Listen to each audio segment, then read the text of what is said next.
Welcome back, students. Focusing on these significant themes and issues, I need to tell you that in both its form and descriptive surface, this poem to autumn is one of the simplest of Keats' odes.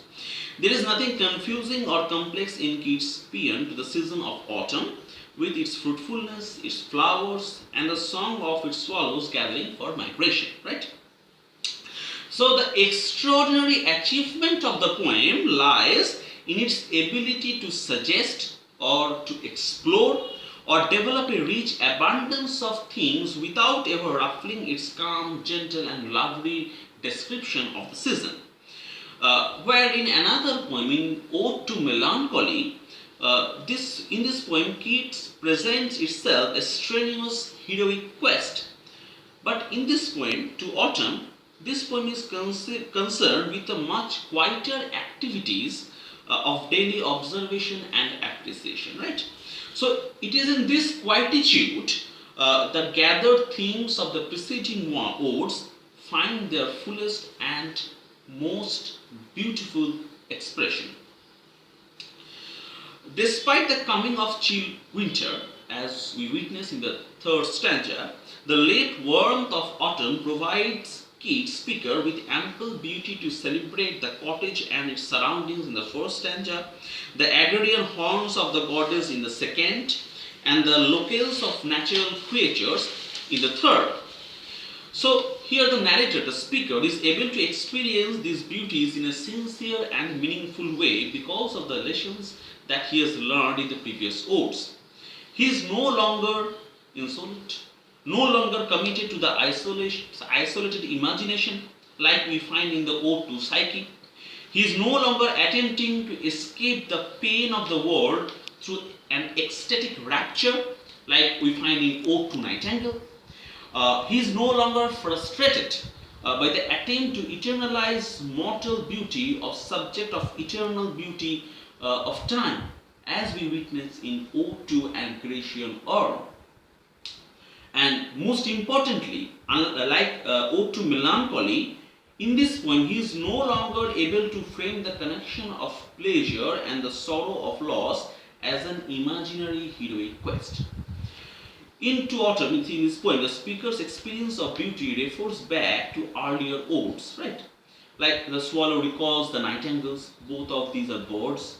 The fruit recalls joyous grape, the imagery of fruit. The goddess drowsing among the poppies recalls Psyche and Cupid lying in the grass. So this is personified vision, the deified representation of gods and goddess. But it also recalls a wealth of earlier poems. See, most significantly, the image of autumn winnowing and harvesting recalls an earlier Keats poem in which the activity of harvesting in an explicit metaphor serves as an explicit metaphor for artistic creation. So, in his sonnet, When I Have Fears That I May Cease to Be, Keats makes this connection directly. See, what he's writing in that sonnet. When I have fears that I may cease to be, before my pain has gleaned my teeming brain, before high-piled books in charactery hold ripe like rich garners the full ripened grain. So in this poem, the act of creation is pictured as a kind of self-harvesting. The pen harvests the fields of the brain and books are filled with the resulting grain. In To Autumn, this poem, the metaphor is developed further, right, to a further extent. The sense of coming loss that permeates the poem confronts the sorrow underlying the season's creativity. When autumn's harvest is over, we see that the fields will be bare, the sward with the twined flowers will be cut down, the cedar press will be dry, the sky is empty. But the connection of this harvesting to the seasonal cycle softens the edge of the tragedy. You see, in time, spring will come again, the fields will grow again, and the bird song will return. But the speaker knows that abundance and loss, joy and sorrow, song and silence are intimately connected with each other. Right? What makes To Autumn beautiful, this poem, is that it brings an engagement with that connection out of the realm of mythology and fantasy into a commonplace world. The development of the speaker is so strongly resisted as in ode to indolence, it is last complete, fulfilled. He has learned that an acceptance of mortality is not destructive to an appreciation of beauty, that has gleaned wisdom by accepting the passage of time. So, to conclude all these issues, we can say that in the first stanza, this poem describes three different aspects of the season: the fruitfulness, its labors, and the ultimate decline. Through the stanzas, there is a progression from early autumn to late autumn, the coming of winter, the heralding of winter, and these progressions are joined with a shift from the tactile sense to that of a sight and then of sound, creating a three-part symmetry which is not present in Keats' other odes. So autumn here is metaphorically represented as one who conspires, who ripens fruit, who harvests, etc., and who makes the music. Together creating the impression that season will not end, the cycle will continue. In this stanza, the fruits are still ripening and the birds still opening in the warm weather.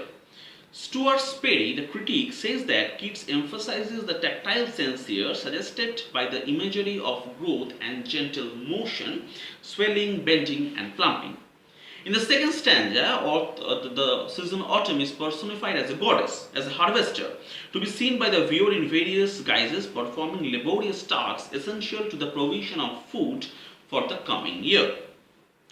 There is a lack of definitive action and all motions being gentle. Autumn is not depicted as actually harvester but as a seated, resting and watching. The harvested grain is being winnowed, the harvester is asleep or returning home, the last drops issue from the seated press. In the last stanza, this stanza contrasts autumn sound with those of spring.